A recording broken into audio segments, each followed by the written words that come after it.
What's up, YouTube? Timmers here. Now, 2024 saw the release of lots of really terrific movie villains. Because who doesn't love seeing people go bad, right? So here are my official top 10 favorite movie villains of 2024. All right, number 10 is Louis Center as Tigger in Winnie the Pooh Blood and Honey 2. Now, I probably could have gone with Pooh instead, but you know what? I adore the Tigger character. I mean, Tigger was very vicious.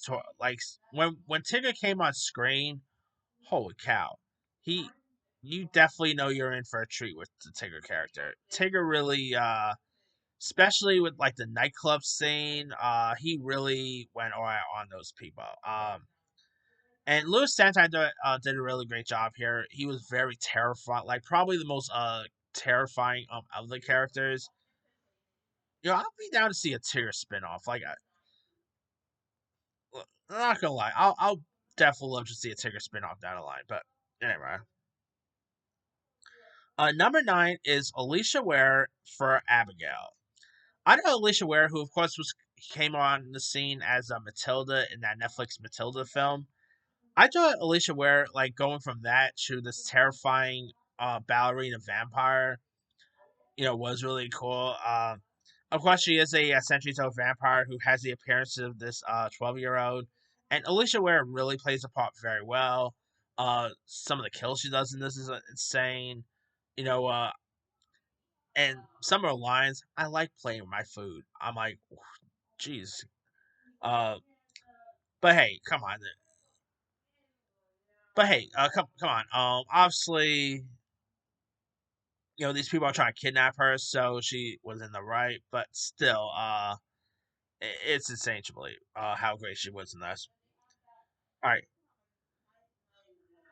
number 8, I'm going with Keanu Reeves as Shadow the Hedgehog for Sonic 3. And I thought the Shadow Hedgehog character was really cool. Obviously, I could have gone with Doctor Robotic instead, but I really quite like Shadow a lot. Keanu Reeves does such a great job at voicing this character. Obviously, he does have a tragic backstory here, where of course, he was part of like a secret government called the Project Shadow, and lived through tragedy and seeks revenge here. So he's more of a semi villain hero, if you will, but still, Shadow was still a really cool character, and yeah, I'm hoping we get to see Shadow again in the future, but we'll see. All right, uh, number 7, I'm going with Kevin Durant for Kingdom of the Planet of the Apes. Now, of course, he played the role of Proximus Caesar, who's the ambitious and ruthless bonobo monarch, who, of course, leads a coastal clans of apes in search of a human technology here. And Kevin Durant really plays the part very well. Like he actually does the Caesar voice perfectly. I mean, if you hear him in a couple of interviews, he'll actually do the voice. Well, like I think he did the voice on Good Morning America. During the when he was being interviewed for this, and the guy could do it very well. So yeah, I can always see more apes films. It's gonna be interesting to see what they're planning to do next. But all right, number 6, I'm going with Chris Hemsworth as Demetrius in Furiosa: A Mad Max Saga. I really quite like this character. Definitely a very interesting role for Chris Hemsworth. Always cool to see him go from playing the hero of that we know him as in Thor or the MCU to playing a villain. Of course, he actually played a villain before in Bad Times at the El Royale. He did a really good job of that. He did a great job here. Anya Joy, of course, was great in this movie too. I mean, Hansworth, like obviously, as a bike lord who abducted Furiosa as the ruler of Gastown, he just plays his part very well, and I just really quite liked him a lot. All right, number 5, I'm going with Denzel Washington as Macroneus in Gladiator 2. Another actor who's usually rare seen as a villain, but I know Denzel here was excellent. Really played this part very well. Very vicious. I mean, literally, spoiler by the way, he literally ends up taking a couple of heads off, which wow. But I mean, it's usually rare seeing Denzel go bad. Really, I can't say Training Day, but even that he was more like an anti-hero more than a villain. But yeah, usually rare seeing him go bad. But here still does great. All right, number four is Austin Butler as I can never pronounce his name too well, but Fudd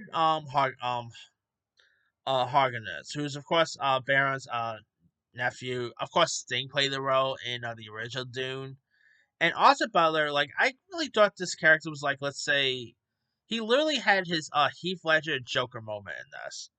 It's such a shame that he's not really getting any Oscar buzz for this. I thought he was excellent here. You know, he was so vicious. He was very terrifying at times, very unrecognizable. You would not even know that's Austin Butler at times.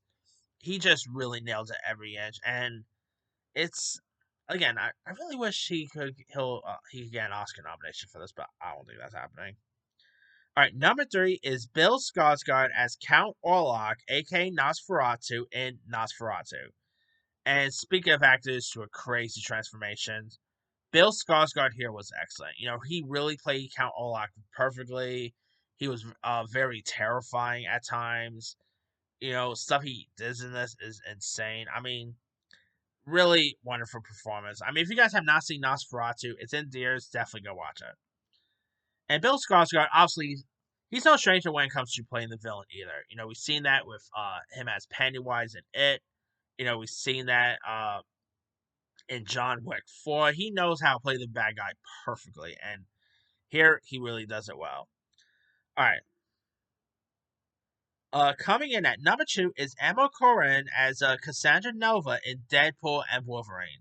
Obviously, she Cassandra Nova is the twin of Doctor Xavier, and I'm not gonna lie. I think she, out of all the villains, Cassandra Nova, I still don't know if she's as good as Ajax in the first Deadpool. I'm not gonna say. Well, yeah, I think you should. Yeah, no, I think Nova is my favorite Deadpool villain here. You know, I mean, this telekinesis that she has in this is pretty cool. Seeing her use her finger to go into people's minds like Mike McFadden's character, I thought was really cool. I really quite liked the Cassandra Nova a lot, and you know she was very solid too. You know, probably one of the most stylish villains you'll see. But yeah, I really quite liked her a whole lot here. And Emma Corrin, who's also by the way in Nosferatu, I thought they did a really amazing. And my number one favorite movie villain of the year is David Harry Dornan as Art the Clown in Terrifier 3. Is there no question? I mean I probably could have added maybe Cassandra Nova as my number one or Nosferatu or whatever. I'm going with Art the Clown. Art the Clown is literally becoming one of my favorite, like literally one of the best new horror characters of all time. You know, he is like so vicious, so gruesome. He just like he just plays with his victims perfectly. The kills he does in this is more insane than the other two. That shower scene, by the way, I still probably say that tops the bedroom scene in part two. But yeah, I mean, Art the Clown is literally a new horror icon. You know, he is literally, I say, going to be the next Jason, the next Freddy, Michael Myers, whatever. It's just insane to believe like that this character who came out from these like anthology films and this like little unknown film from 2013 or whatever is becoming a culture icon. And yeah, who just doesn't love Art the Clown, right? Anyway, that is pretty much it there. Here is my quick rundown. All right. Number 10 is. Okay, lost it. All right. 10, Lewis Center as Tigger for Winnie the Pooh Blood and Honey 2. 9, Alicia Ware as Abigail for Abigail. 8, Keanu Reeves as Shadow for Sonic the Hedgehog 3. 7, Kevin Durant as Proximus Caesar for Kingdom of Planet of the Apes. 6, Chris Hemsworth as Dementus for Furiosa. 5, Denzel Washington as Martinus for Gladiator 2. 4, Austin Butler as Fouled for Dune Part 2. 3, Bill Skarsgård as Count Orlok, aka slash Nosferatu for Nosferatu. Two, Emma Corrin as Cassandra Nova for Deadpool Wolverine, and number one, David Howard Jordan as Arthur Clown for Terrifier 3. Now, there's other ones I probably could have added, like Nicolas Cage and Longlegs was pretty good. This Let me see. Movie films of the year.